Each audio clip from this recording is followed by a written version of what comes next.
আমাদের সাথে ভারতের এক্সট্রাডিশন ট্রিটি আছে। সেই এক্সট্রাডিশন ট্রিটি অনুযায়ী ভারতে যদি কোনো আমাদের কনভিক্টেড মানুষ থাকেন, উনি সাবেক প্রধানমন্ত্রী হন আর যাই হন না কেন, ওনার এক্সট্রাডিশন বা প্রত্যর্পণ আমরা চাইতে পারি।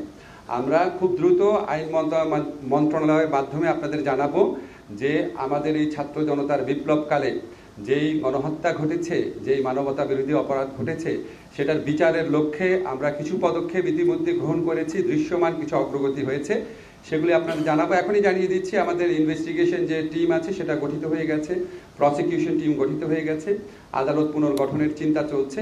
অচিরেই আপনারা দেখবেন বিচার শুরু হয়েছে। বিচার শুরু হওয়ার পর ডেফিনেটলি আমরা এক্সট্রাডিশন চাবো।